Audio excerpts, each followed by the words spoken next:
बाबा जी और हुजूर जी की प्यारी साध संगत जी, राधा स्वामी जी। संगत जी, आज हम एक ऐसे विषय पर चर्चा करने जा रहे हैं जिसे लेकर लगभग हर नामदानी साधक के मन में कभी न कभी प्रश्न अवश्य उठता है। जब भी भजन और सिमरन की बात होती है तो अक्सर बड़े महापुरुष और पुराने साधक ये सलाह देते हैं कि भजन के समय चेहरा ढककर बैठना चाहिए। बहुत से लोग इस बात को केवल एक परंपरा समझते हैं, कुछ लोग इसे केवल एक साधारण नियम मानते हैं और कुछ लोग सोचते हैं कि यदि चेहरा न भी ढका जाए तो क्या अंतर पड़ता है। लेकिन संत महापुरुष इस विषय को केवल बाहरी नियम के रूप में नहीं देखते। हुजूर जी फरमाते थे कि भजन के समय चेहरा ढकने के पीछे एक बहुत गहरा आध्यात्मिक उद्देश्य है।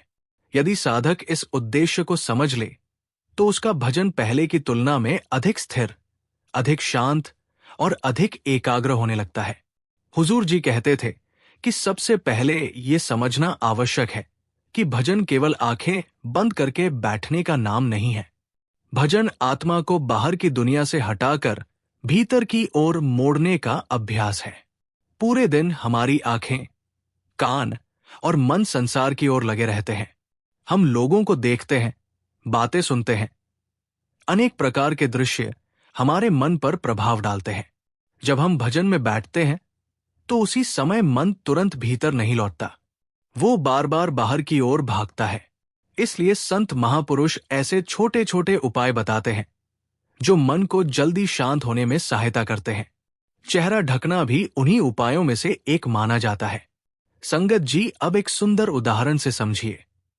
यदि किसी कमरे में बहुत तेज प्रकाश हो और कोई व्यक्ति वहां बैठकर किसी छोटी सी वस्तु को ध्यान से पढ़ना चाहे तो उसे कठिनाई होगी। लेकिन यदि वही व्यक्ति शांत और नियंत्रित प्रकाश वाले स्थान पर बैठ जाए तो उसका ध्यान अधिक आसानी से एक जगह टिकने लगता है। ठीक इसी प्रकार जब हम भजन के समय अपने चेहरे और आंखों के आसपास का वातावरण शांत कर देते हैं तो मन को बाहर के दृश्य कम आकर्षित करते हैं और उसका ध्यान भीतर की ओर मोड़ना अपेक्षाकृत सहज हो जाता है। संत महापुरुष कहते हैं कि ये कोई चमत्कार नहीं, बल्कि मन की प्रकृति को समझकर अपनाया गया सरल अभ्यास है। हुजूर जी फरमाते थे कि भजन के समय चेहरा ढकने का पहला उद्देश्य मन को बाहरी वातावरण से थोड़ा अलग करना है। जब चेहरा ढका होता है तो साधक के सामने बाहर का दृश्य नहीं रहता। यदि बीच में आंखें खुल भी जाएं तो सामने संसार का आकर्षण नहीं होता। इससे मन को बार बार बाहर जाने का अवसर कम मिलता है। धीरे धीरे उसका रुझान भीतर की ओर बनने लगता है। यही कारण है कि पुराने संत और अनुभवी साधक इस अभ्यास को उपयोगी बताते रहे हैं। संगत जी, संत महापुरुष बताते हैं कि बहुत से साधक बैठते ही इधर उधर देखने लगते हैं। कभी किसी की आहट सुनकर आंख खोल लेते हैं, कभी किसी हलचल की ओर ध्यान चला जाता है। इससे भजन की लय टूट जाती है। यदि साधक चेहरा ढककर बैठता है तो बाहरी व्यवधानों का प्रभाव कुछ कम हो सकता है और वो पहले की तुलना में अधिक देर तक अपने अभ्यास में बना रह सकता है। यही इस अभ्यास का व्यावहारिक लाभ है। हुजूर जी कहते थे कि यहां एक बात बहुत स्पष्ट रूप से समझ लेनी चाहिए। चेहरा ढकना अपने आप में आध्यात्मिक उपलब्धि नहीं है। यदि मन संसार में भटकता रहे और केवल चेहरा ढक लिया जाए तो उससे साधना पूरी नहीं हो जाती। संत महापुरुष कहते हैं कि चेहरा ढकना केवल एक सहायक उपाय है। वास्तविक साधना तो प्रेम, नाम का स्मरण, नियमित अभ्यास और सद्गुरु की कृपा से ही आगे बढ़ती है। इसलिए साधन को साध्य मत बनाइए। उसका उद्देश्य मन को सहायता देना है, उससे अधिक नहीं। संगत जी, यहां एक बहुत गहरी बात समझिए। कई बार लोग बाहरी नियमों को ही सबसे बड़ा मान लेते हैं और भीतर के परिवर्तन को भूल जाते हैं। संत महापुरुष कहते हैं कि यदि चेहरा ढका है लेकिन मन क्रोध, ईर्ष्या और अहंकार में डूबा हुआ है तो साधना अधूरी रहेगी। दूसरी ओर यदि साधक प्रेम, विनम्रता और श्रद्धा के साथ नाम में बैठता है तो वही सबसे बड़ी कमाई है। इसलिए बाहरी अनुशासन के साथ साथ भीतर की शुद्धता भी उतनी ही आवश्यक है। हुजूर जी फरमाते थे कि जो साधक नियमित रूप से प्रेम पूर्वक भजन करता है, वो स्वयं अनुभव करता है कि धीरे धीरे उसका मन पहले की अपेक्षा जल्दी शांत होने लगा है। इसका कारण केवल चेहरा ढकना नहीं, बल्कि नियमित अभ्यास, सद्गुरु की कृपा और भीतर बढ़ती हुई एकाग्रता होती है। चेहरा ढकना उस प्रक्रिया को सहयोग देने वाला एक छोटा सा साधन हो सकता है, लेकिन वास्तविक शक्ति नाम में ही होती है। संगत जी, अब एक और सुंदर उदाहरण समझिए। यदि कोई किसान बीज बोने से पहले खेत को साफ कर देता है, तो बीज को बढ़ने में सहायता मिलती है। लेकिन केवल खेत साफ कर देने से फसल नहीं उगती। उसके लिए बीज, पानी, धैर्य और समय भी चाहिए। ठीक इसी प्रकार चेहरा ढकना खेत तैयार करने जैसा है, जबकि नाम का अभ्यास बीज है। यदि बीज ही न बोया जाए तो केवल तैयारी से कुछ नहीं होगा। यही संत महापुरुषों की गहरी शिक्षा है। हुजूर जी कहते थे कि इसलिए इस अभ्यास को कभी भी अंधविश्वास या केवल परंपरा समझकर मत अपनाइए, और नहीं इसे अंतिम सत्य मानिए। इसका उद्देश्य केवल इतना है कि साधक का मन कम से कम बाहरी विक्षेपों में उलझे और वो अधिक सहजता से भीतर की ओर लौट सके। यही इसकी वास्तविक उपयोगिता है। संगत जी, पिछले भाग में हमने समझा था कि भजन के समय चेहरा ढकना केवल एक परंपरा नहीं, बल्कि मन को बाहरी वातावरण से कुछ हद तक अलग करने का एक सहायक उपाय माना जाता है। हमने ये भी जाना कि वास्तविक शक्ति कपड़े में नहीं, बल्कि नाम, प्रेम, नियमित अभ्यास और सद्गुरु की कृपा में होती है। लेकिन अब हम इस विषय के दूसरे महत्वपूर्ण पहलू को समझेंगे। आखिर जब साधक चेहरा ढककर बैठता है, तो मन की एकाग्रता पर इसका क्या प्रभाव पड़ सकता है? संत महापुरुष इस विषय पर बहुत सहज भाषा में समझाते हैं। हुजूर जी फरमाते थे कि जब बाहरी विक्षेप कम होते हैं, तो मन को भीतर लौटने में पहले की अपेक्षा कुछ अधिक सुविधा मिलती है। यही कारण है कि अनुभवी साधक इस अभ्यास को उपयोगी मानते हैं। हुजूर जी कहते थे कि हमारा मन स्वभाव से ही बाहर की ओर भागने वाला है। आंखें बंद होने के बाद भी मन बाहर के दृश्यों को याद करता रहता है। कभी किसी व्यक्ति का चेहरा याद आता है, कभी किसी घटना का विचार आने लगता है, कभी भविष्य की चिंता और कभी बीते हुए समय की स्मृतियां मन को घेर लेती है।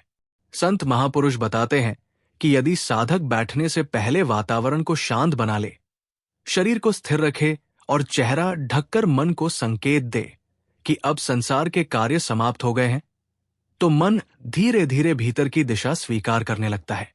ये परिवर्तन तुरंत नहीं होता, लेकिन नियमित अभ्यास से अवश्य होता है। संगत जी, अब एक सुंदर उदाहरण से समझिए। यदि किसी विद्यालय में परीक्षा चल रही हो और बाहर बहुत अधिक शोर हो, तो विद्यार्थियों का ध्यान बार बार भटकने लगता है। लेकिन यदि परीक्षा कक्ष शांत हो जाए, तो वही विद्यार्थी अधिक एकाग्र होकर प्रश्न हल कर पाते हैं। ठीक इसी प्रकार भजन के समय मन भी एक प्रकार की आध्यात्मिक साधना कर रहा होता है। यदि बाहरी वातावरण जितना शांत होगा, मन को उतनी ही कम बाधाएं मिलेंगी। चेहरा ढकना भी उसी शांति को बढ़ाने का एक छोटा सा माध्यम हो सकता है। हुजूर जी फरमाते थे कि चेहरा ढकने का दूसरा उद्देश्य यह है कि साधक की एकाग्रता बार बार बाहर न टूटे। कई बार आंखें अनजाने में खुल जाती है। यदि सामने कमरे की हलचल, रोशनी या कोई व्यक्ति दिखाई दे जाए, तो मन तुरंत उसी ओर चला जाता है। लेकिन जब चेहरा ढका होता है, तो ये संभावना कुछ कम हो जाती है। इससे साधक पहले की अपेक्षा अधिक देर तक नाम में टिक सकता है। संत महापुरुष कहते हैं कि ये कोई अनिवार्य नियम नहीं, बल्कि एक उपयोगी अभ्यास है। संगत जी, संत महापुरुष बताते हैं कि कई साधक ये पूछते हैं कि क्या बिना चेहरा ढके भजन नहीं हो सकता? हुजूर जी कहते थे कि भजन तो प्रेम से होता है। यदि किसी परिस्थिति में चेहरा ढकना संभव न हो, तब भी श्रद्धा और नाम का अभ्यास पूरी निष्ठा से किया जा सकता है। लेकिन जहां सुविधा हो और इससे मन को सहायता मिलती हो, वहां इसे अपनाना लाभदायक हो सकता है। इसलिए बाहरी साधन को कभी भी साधना का मूल मत समझिए। मूल हमेशा नाम और प्रेम ही है। हुजूर जी कहते थे कि एक और बात बहुत महत्वपूर्ण है।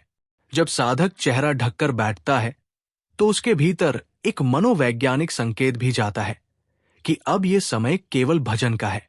जैसे कोई व्यक्ति मंदिर, गुरुद्वारे या ध्यान कक्ष में प्रवेश करते ही अपने मन की अवस्था बदलने लगता है, वैसे ही ये छोटी सी तैयारी भी मन को साधना की दिशा में ले जाने में सहायता कर सकती है। संत महापुरुष कहते हैं कि मन आदतों से चलता है। यदि हर दिन एक जैसी तैयारी के साथ बैठा जाए तो कुछ समय बाद मन स्वयं उसी अवस्था में आने लगता है। संगत जी, यहां एक बहुत गहरी बात समझिए। कई लोग बाहरी नियमों का पालन तो पूरी तरह करते हैं, लेकिन बैठते ही मन संसार की योजनाएं बनाने लगता है। संत महापुरुष कहते हैं कि यदि मन बाहर ही घूमता रहे तो चेहरा ढकने का लाभ बहुत सीमित रह जाएगा। इसलिए सबसे पहले मन को प्रेम से नाम की ओर लौटाइए। यदि वो 100 बार भटके तो 100 बार उसे वापस लाइए। यही वास्तविक अभ्यास है। बाहरी अनुशासन तभी सार्थक है जब भीतर भी नाम का स्मरण चलता रहे। हुजूर जी फरमाते थे कि जो साधक नियमित रूप से इस प्रकार बैठता है वो कुछ समय बाद अनुभव करता है कि अब बैठने में पहले जैसी बेचैनी नहीं होती। मन जल्दी शांत होने लगता है, आंखें बार बार खोलने की इच्छा कम हो जाती है और भीतर का वातावरण पहले की अपेक्षा अधिक स्थिर महसूस होने लगता है। संत महापुरुष कहते हैं कि ये सब धीरे धीरे होने वाला परिवर्तन है, इसमें जल्दबाजी नहीं करनी चाहिए। संगत जी, अब एक और सुंदर उदाहरण समझिए। यदि कोई माली पौधे के चारों ओर छोटी सी बाड़ लगा देता है तो उसका उद्देश्य पौधे को बढ़ाना नहीं, बल्कि उसे अनावश्यक बाधाओं से बचाना होता है।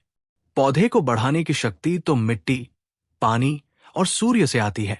ठीक इसी प्रकार चेहरा ढकना भी एक छोटी सी सुरक्षा की तरह है, जबकि वास्तविक विकास नाम, भजन, सिमन और सद्गुरु की कृपा से ही होता है। यही संत महापुरुषों की गहरी शिक्षा है। हुजूर जी कहते थे कि इसलिए चेहरा ढकने के विषय में कभी विवाद मत कीजिए। यदि इससे आपके मन को सहायता मिलती है तो प्रेम से अपनाइए। यदि किसी परिस्थिति में यह संभव न हो तो भी निराश मत होइए। सबसे महत्वपूर्ण बात यह है कि मन सद्गुरु के चरणों में जुड़ा रहे, क्योंकि अंतः आत्मा को ऊपर उठाने वाली शक्ति किसी कपड़े में नहीं बल्कि नाम की कमाई और सद्गुरु की कृपा में ही होती है। संगत जी, पिछले भागों में हमने समझा था कि भजन के समय चेहरा ढकना मन को बाहरी वातावरण से कुछ हद तक अलग करने का एक सहायक उपाय माना जाता है। हमने ये भी जाना कि इससे एकाग्रता बढ़ाने में सहायता मिल सकती है, लेकिन वास्तविक शक्ति केवल नाम, प्रेम, नियमित अभ्यास और सद्गुरु की कृपा में ही होती है। अब हम इस विषय के तीसरे और अत्यंत महत्वपूर्ण पहलू को समझेंगे। अक्सर साधकों के मन में ये प्रश्न उठता है कि यदि चेहरा ढकना इतना उपयोगी है तो क्या केवल ऐसा करने से ही भजन सफल हो जाएगा? क्या यही सबसे बड़ा रहस्य है? हुजूर जी इस विषय पर बहुत संतुलित और स्पष्ट मार्गदर्शन देते थे। वे फरमाते थे कि किसी भी बाहरी साधन को कभी भी अंतिम साध्य नहीं बनाना चाहिए। यदि साधन ही लक्ष्य बन जाए और नाम पीछे छूट जाए तो साधना का वास्तविक उद्देश्य अधूरा रह जाता है। हुजूर जी कहते थे कि मनुष्य का मन बहुत चतुर है। कई बार वो नाम की वास्तविक मेहनत से बचने के लिए बाहरी नियमों में ही उलझ जाता है। कोई सोचता है कि यदि मैंने विशेष प्रकार का वस्त्र पहन लिया तो साधना सफल हो जाएगी। कोई मान लेता है कि यदि मैंने एक विशेष आसन अपना लिया तो सब कुछ अपने आप हो जाएगा। लेकिन संत महापुरुष समझाते हैं कि बाहरी अनुशासन उपयोगी अवश्य है, परंतु वे केवल सहायता करने वाले साधन हैं। आत्मा को ऊपर उठाने वाली शक्ति केवल नाम की कमाई, सद्गुरु की कृपा और सच्चे प्रेम में ही होती है। संगत जी, अब एक सुंदर उदाहरण से समझिए। यदि कोई किसान केवल खेत की मेड़ बनाता रहे, उसे साफ करता रहे, लेकिन उसमें कभी बीज ही न बोए तो क्या फसल उग जाएगी? बिल्कुल नहीं। खेत की तैयारी आवश्यक है, लेकिन सबसे महत्वपूर्ण बीज होता है। ठीक इसी प्रकार चेहरा ढकना, शांत स्थान पर बैठना और सही आसन अपनाना खेत तैयार करने के समान है। लेकिन यदि नाम का सच्चा स्मरण नहीं है, यदि मन बार बार संसार में ही भटक रहा है, तो केवल तैयारी से आत्मिक कमाई नहीं हो सकती। यही कारण है कि संत महापुरुष हमेशा नाम को सबसे ऊपर रखते हैं। हुजूर जी फरमाते थे कि भजन के समय चेहरा ढकने का तीसरा उद्देश्य मन को ये संकेत देना है कि अब बाहर की दुनिया से संबंध कुछ समय के लिए समाप्त करके भीतर की यात्रा करनी है। जब साधक प्रतिदिन एक ही प्रकार की तैयारी करता है तो मन धीरे धीरे उस समय को साधना के साथ जोड़ने लगता है। कुछ समय बाद जैसे ही वो बैठता है, मन स्वयं समझने लगता है कि अब संसार की बातों को छोड़कर नाम में लगना है। यही नियमितता धीरे धीरे साधना को गहरा बनाती है। संगत जी संत महापुरुष बताते हैं कि कई साधक चेहरा ढक तो लेते हैं, लेकिन बैठते ही मन व्यापार, परिवार, भविष्य, पुराने झगड़ों या अनेक प्रकार की कल्पनाओं में घूमने लगता है। ऐसे में कपड़ा तो चेहरे पर है, लेकिन मन पूरी तरह संसार में है। हुजूर जी कहते थे कि इस स्थिति में सबसे पहले मन को प्रेम से वापस नाम की ओर लाना चाहिए। यदि मन 1000 बार भी भटके तो बिना निराश हुए 1000 बार उसे नाम में लगाइए। यही वास्तविक साधना है। मन का भटकना असफलता नहीं, बल्कि उसे वापस लाना ही अभ्यास है। हुजूर जी कहते थे कि एक और महत्वपूर्ण सावधानी यह है कि साधक कभी भी अपने अभ्यास की तुलना दूसरों से न करे। कोई चेहरा ढककर बैठता है, कोई नहीं ढकता, कोई अलग प्रकार से बैठता है, कोई अलग समय पर बैठता है।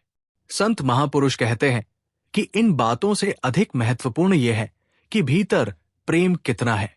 यदि प्रेम है, श्रद्धा है और नियमितता है तो साधना आगे बढ़ेगी। यदि केवल बाहरी नियम है और भीतर प्रेम नहीं है तो प्रगति बहुत सीमित रह जाएगी। संगत जी यहां एक बहुत गहरी बात समझिए। संत महापुरुष कहते हैं कि चेहरा ढकने का अर्थ केवल आंखों को ढकना नहीं, बल्कि मन को भी संसार की ओर देखने से रोकना है। यदि आंखें बंद हैं, लेकिन मन पूरे संसार में घूम रहा है, तो वास्तविक चेहरा अभी भी खुला हुआ है।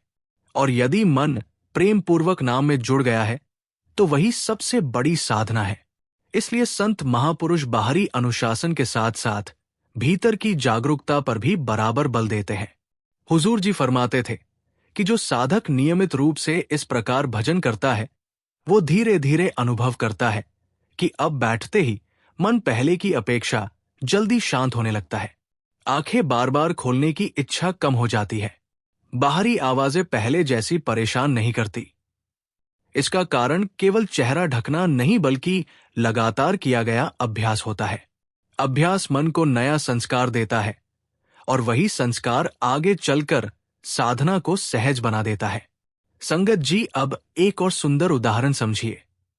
यदि कोई संगीत वादक प्रतिदिन एक ही स्थान पर बैठकर अभ्यास करे, तो कुछ समय बाद उस स्थान पर बैठते ही उसका मन अपने आप संगीत की अवस्था में आने लगता है। ठीक इसी प्रकार यदि साधक प्रतिदिन एक ही स्थान, एक ही समय और एक जैसी तैयारी के साथ भजन करे, तो मन भी धीरे धीरे उसी आध्यात्मिक वातावरण को स्वीकार करने लगता है। यही कारण है कि संत महापुरुष नियमितता को बहुत महत्व देते हैं। हुजूर जी कहते थे कि इसलिए चेहरा ढकने को कभी भी अंधविश्वास मत बनाइए और नहीं इसे केवल एक औपचारिक नियम समझिए। यदि इससे मन को सहायता मिलती है तो इसे प्रेम पूर्वक अपनाइए, लेकिन हमेशा याद रखिए कि वास्तविक उद्देश्य आत्मा को नाम में जोड़ना है। कपड़ा केवल बाहर का आवरण है, जबकि नाम आत्मा का वास्तविक सहारा है। जब ये बात हृदय में उतर जाती है, तब साधना का दृष्टिकोण ही बदल जाता है। संगत जी पिछले भागों में हमने समझा था कि भजन के समय चेहरा ढकना केवल एक बाहरी परंपरा नहीं, बल्कि मन को बाहरी विक्षेपों से बचाने का एक सहायक उपाय माना जाता है। हमने ये भी जाना कि वास्तविक शक्ति कपड़े में नहीं, बल्कि नाम, प्रेम, नियमित अभ्यास और सद्गुरु की कृपा में होती है। अब हम इस विषय के चौथे और अत्यंत महत्वपूर्ण पहलू को समझेंगे। अक्सर कुछ साधक वर्षों तक भजन करते हैं, लेकिन उन्हें लगता है कि मन पहले की तरह ही भटक रहा है। वहीं कुछ साधक अनुभव करते हैं कि धीरे धीरे बैठते ही मन पहले से जल्दी शांत होने लगा है। हुजूर जी फरमाते थे कि इसका कारण केवल समय नहीं, बल्कि साधना की तैयारी और मन की दिशा होती है। जब साधक पूरी श्रद्धा और एकाग्रता के साथ बैठता है, तब छोटे छोटे अनुशासन भी उसकी साधना में सहायक बनने लगते हैं। हुजूर जी कहते थे कि मनुष्य का मन पांचों इंद्रियों के माध्यम से हर क्षण संसार से जुड़ा रहता है। पूरे दिन आंखें अनेक दृश्य देखती हैं, कान असंख्य आवाजें सुनते हैं और मन हर घटना को पकड़कर उसके बारे में सोचता रहता है। जब साधक भजन में बैठता है तो मन तुरंत शांत नहीं होता, क्योंकि उसकी गति अभी भी बाहर की ओर बनी रहती है। इसलिए संत महापुरुष कहते हैं कि भजन से पहले ऐसा वातावरण बनाओ जिससे मन को धीरे धीरे ये संकेत मिले कि अब संसार की ओर नहीं बल्कि भीतर की ओर जाना है। चेहरा ढकना उसी तैयारी का एक छोटा सा भाग माना जाता है। संगत जी, अब एक सुंदर उदाहरण से समझिए। यदि कोई व्यक्ति तेज धूप से भरे हुए स्थान से निकलकर किसी शांत और ठंडी छांव में बैठ जाए, तो कुछ समय बाद उसका शरीर और मन दोनों सहज होने लगते हैं। ठीक इसी प्रकार जब साधक भजन के समय अपने आसपास का वातावरण शांत रखता है, आंखों को बाहरी दृश्यों से अलग करता है और प्रेम से नाम का स्मरण शुरू करता है, तो मन भी धीरे धीरे शांत वातावरण को स्वीकार करने लगता है। संत महापुरुष कहते हैं कि यही शांत वातावरण आगे चलकर भीतर की शांति का आधार बनता है। हुजूर जी फरमाते थे कि भजन के समय चेहरा ढकने का चौथा लाभ यह है कि साधक का ध्यान बार बार बाहरी हलचल की ओर नहीं जाता और वो भीतर टिकने का अभ्यास अधिक सहजता से कर पाता है। यदि कभी बाहर कोई हलचल हो जाए, कोई व्यक्ति आ जाए या कमरे में रोशनी बदल जाए, तो चेहरा ढका होने के कारण उसका प्रभाव कुछ कम हो सकता है। इससे साधक का अभ्यास बीच में टूटने से बच सकता है। लेकिन संत महापुरुष तुरंत ये भी जोड़ते थे कि यदि मन स्वयं ही संसार में घूम रहा हो, तो बाहरी आवरण अकेला कुछ नहीं कर सकता। इसलिए सबसे बड़ा कार्य मन को प्रेम से नाम में लगाना ही है। संगत जी, संत महापुरुष बताते हैं कि धीरे धीरे जब साधक नियमित अभ्यास करता है, तो उसे एक और परिवर्तन अनुभव होने लगता है। पहले जहां बैठते ही बेचैनी होती थी, अब वही बेचैनी कम होने लगती है। पहले हर छोटी आवाज पर ध्यान चला जाता था, अब मन उतना प्रभावित नहीं होता। पहले आंखें बार बार खुल जाती थी, अब वे अधिक सहजता से बंद रहती है। ये परिवर्तन किसी एक दिन में नहीं आता। ये नियमित अभ्यास, अनुशासन और सद्गुरु की कृपा का परिणाम होता है। हुजूर जी कहते थे कि कई साधक ये पूछते हैं कि क्या चेहरा ढक लेने से ध्यान जल्दी लग जाता है। संत महापुरुष कहते हैं कि ध्यान का संबंध कपड़े से नहीं बल्कि मन की अवस्था से है। यदि मन प्रेम से भरा है, यदि श्रद्धा सच्ची है और यदि नाम में लगने की तड़प है, तो साधना आगे बढ़ती है। चेहरा ढकना केवल मन को बाहरी विक्षेपों से कुछ राहत देने का एक साधन है। इसलिए इसे कभी भी चमत्कार समझकर मत अपनाइए। इसे केवल एक सहायक अनुशासन के रूप में समझिए। संगत जी, यहां एक बहुत गहरी बात समझिए। संत महापुरुष कहते हैं कि वास्तविक चेहरा केवल शरीर का चेहरा नहीं है, बल्कि मन का चेहरा भी है। यदि बाहर चेहरा ढका हुआ है, लेकिन भीतर मन इच्छाओं, क्रोध, अहंकार और चिंताओं में डूबा हुआ है, तो साधना अभी अधूरी है। लेकिन यदि बाहर साधारण स्थिति हो और भीतर मन प्रेम से नाम में जुड़ा हो, तो वही वास्तविक साधना है। इसलिए संत महापुरुष हमेशा भीतर की पवित्रता को सबसे अधिक महत्व देते हैं। हुजूर जी फरमाते थे कि जो साधक इस संतुलन को समझ लेता है, वो कभी बाहरी नियमों में उलझता नहीं और नहीं उन्हें तुच्छ समझता है। वो जानता है कि अनुशासन आवश्यक है, लेकिन अनुशासन का उद्देश्य केवल मन को नाम की ओर ले जाना है। इसलिए वो हर छोटी बात को प्रेम और समझदारी के साथ अपनाता है। यही संतों का मार्ग है, न अंधविश्वास, न उपेक्षा, बल्कि संतुलित साधना। संगत जी, अब एक और सुंदर उदाहरण समझिए। यदि कोई संगीतकार अपने वाद्य यंत्र को ठीक से मिलाकर अभ्यास करता है, तो उसका संगीत अधिक मधुर होता है। लेकिन यदि वह केवल वाद्य को ही चमकाता रहे और अभ्यास न करे, तो संगीत कभी उत्पन्न नहीं होगा। ठीक इसी प्रकार चेहरा ढकना, शांत स्थान चुनना और सही मुद्रा में बैठना वाद्य को तैयार करने जैसा है। लेकिन वास्तविक संगीत तो नाम के निरंतर अभ्यास से ही उत्पन्न होता है। यही कारण है कि संत महापुरुष बार बार नाम की कमाई पर बल देते हैं।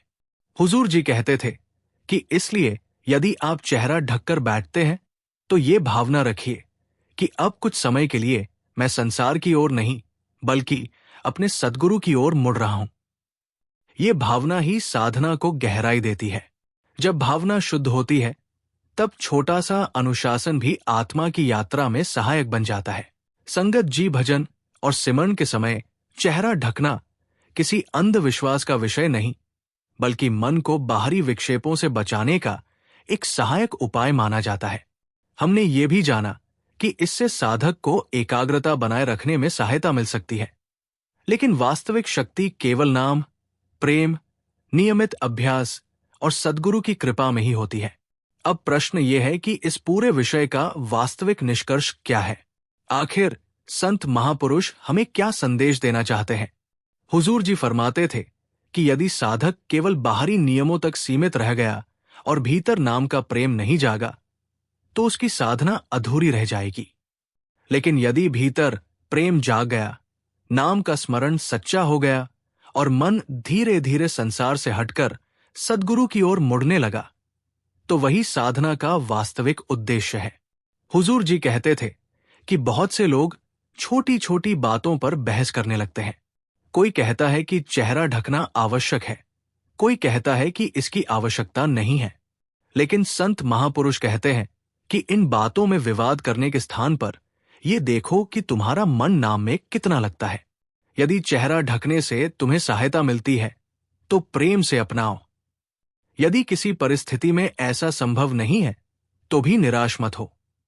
सबसे बड़ी बात यह है कि तुम्हारा मन सद्गुरु के चरणों में जुड़ा रहे, क्योंकि आत्मा को ऊपर उठाने वाला नाम है, कपड़ा नहीं।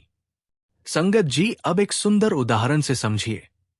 यदि कोई व्यक्ति मंदिर जाने से पहले अपने जूते बाहर उतार देता है तो उसका उद्देश्य केवल जूते उतारना नहीं होता। उसका उद्देश्य ये होता है कि वो श्रद्धा और सम्मान के भाव से भीतर प्रवेश करे। ठीक इसी प्रकार जब साधक भजन से पहले चेहरा ढकता है, शांत वातावरण बनाता है और मन को संसार से हटाने का प्रयास करता है तो उसका उद्देश्य केवल एक कपड़ा ओढ़ना नहीं बल्कि अपने मन को ये संदेश देना होता है कि अब ये समय केवल सद्गुरु का है। यही भावना साधना को गहराई देती है। हुजूर जी फरमाते थे कि भजन के समय चेहरा ढकने का सबसे बड़ा लाभ तभी मिलता है जब उसके साथ मन भी संसार से हटकर नाम में जुड़ जाए। यदि चेहरा ढका है लेकिन मन व्यापार, परिवार, इच्छाओं और चिंताओं में घूम रहा है तो साधना का वास्तविक लाभ नहीं मिल पाएगा। लेकिन यदि मन प्रेम से नाम में लगा है तो साधक धीरे धीरे भीतर ऐसी शांति का अनुभव करने लगता है जिसे शब्दों में व्यक्त करना कठिन है। यही कारण है कि संत महापुरुष हमेशा कहते हैं कि बाहरी अनुशासन और भीतर की श्रद्धा दोनों का संतुलन आवश्यक है। संगत जी संत महापुरुष बताते हैं कि साधना में सबसे बड़ा परिवर्तन बाहर नहीं बल्कि भीतर दिखाई देता है। यदि भजन के बाद आपका स्वभाव पहले से अधिक शांत हो रहा है, यदि आपकी वाणी मधुर हो रही है, यदि क्रोध कम हो रहा है, यदि दूसरों के प्रति करुणा बढ़ रही है और यदि सद्गुरु का स्मरण दिन भर सहज होने लगा है तो समझो कि भजन सही दिशा में आगे बढ़ रहा है। यही वास्तविक कमाई है। केवल चेहरा ढक लेना या किसी विशेष नियम का पालन करना पर्याप्त नहीं है जब तक उसका प्रभाव जीवन में दिखाई न दे। हुजूर जी कहते थे कि कई साधक वर्षों तक भजन करते हैं लेकिन जल्दी परिणाम चाहते हैं। संत महापुरुष कहते हैं कि आध्यात्मिक मार्ग खेती की तरह है। किसान बीज बोने के अगले दिन फसल नहीं मांगता, वो प्रतिदिन सेवा करता है, पानी देता है, धैर्य रखता है और विश्वास बनाए रखता है। उसी प्रकार साधक को भी प्रतिदिन प्रेम से बैठना चाहिए, चाहे अनुभव हो या ना हो, मन लगे या न लगे। नियमितता कभी नहीं छोड़नी चाहिए, क्योंकि नाम की कमाई धीरे धीरे भीतर जमा होती रहती है। संगत जी यहां एक बहुत गहरी बात समझिए। संत महापुरुष कहते हैं कि भजन का सबसे बड़ा उद्देश्य केवल ध्यान लगाना नहीं, बल्कि स्वयं को बदलना है। यदि साधना के कारण आपका जीवन बदल रहा है, यदि आपके भीतर विनम्रता आ रही है, यदि सेवा का भाव बढ़ रहा है और यदि अहंकार कम हो रहा है, तो यही सबसे बड़ा प्रमाण है कि नाम भीतर कार्य कर रहा है। इसलिए हमेशा जीवन के परिवर्तन को देखिए, केवल अनुभवों को नहीं। हुजूर जी फरमाते थे कि जो साधक इस संतुलन को समझ लेता है, वो कभी बाहरी नियमों का अहंकार नहीं करता और नहीं उन्हें तुच्छ समझता है। वो जानता है कि अनुशासन मन की सहायता के लिए है और नाम आत्मा की उन्नति के लिए। इसलिए वो हर नियम को प्रेम से अपनाता है, लेकिन अपना भरोसा केवल सद्गुरु और नाम पर रखता है। यही संतों का सरल और सुरक्षित मार्ग है। संगत जी, अब एक अंतिम उदाहरण समझिए। यदि कोई नाव नदी पार करने के लिए हो, तो उसका उद्देश्य यात्री को दूसरे किनारे तक पहुंचाना होता है। लेकिन यदि कोई व्यक्ति नाव को ही मंजिल समझकर उसी में बैठा रह जाए, तो वो कभी किनारे तक नहीं पहुंचेगा। ठीक इसी प्रकार चेहरा ढकना, शांत स्थान चुनना और अन्य अनुशासन नाव की तरह है। उनका उद्देश्य आत्मा को नाम में स्थिर होने में सहायता देना है, लेकिन वास्तविक मंजिल तो सद्गुरु का स्मरण, प्रेम और भीतर की साधना है। इसलिए साधन का सम्मान कीजिए, लेकिन मंजिल को कभी मत भूलिए। हुजूर जी कहते थे कि इस पूरे विषय का सार केवल इतना है कि भजन करते समय यदि चेहरा ढकने से मन को एकाग्रता मिलती है, तो ये एक अच्छा सहायक उपाय है। लेकिन भजन की सफलता का आधार केवल सद्गुरु का नाम, सच्चा प्रेम, नियमित अभ्यास, विनम्रता और उनकी कृपा है। जब ये बात हृदय में उतर जाती है, तब साधना केवल एक नियम नहीं रहती, बल्कि आत्मा की सबसे बड़ी आवश्यकता बन जाती है। वहीं से भीतर की यात्रा प्रारंभ होती है, वहीं से मन शांत होने लगता है और वहीं से आत्मा धीरे धीरे अपने वास्तविक घर की ओर बढ़ने लगती है। संगत जी, अंत में यही प्रार्थना है कि हम सभी को ऐसा निर्मल मन, ऐसी अटूट श्रद्धा और ऐसी नियमित साधना प्राप्त हो कि हमारा प्रत्येक भजन केवल बाहरी क्रिया न रह जाए, बल्कि आत्मा और सद्गुरु के बीच प्रेमपूर्ण मिलन का माध्यम बन जाए। यही संत महापुरुषों का संदेश है, यही नाम की सबसे बड़ी महिमा है और यही वो सरल मार्ग है जो अंततः आत्मा को उसके वास्तविक घर तक पहुंचाता है। राधा स्वामी जी।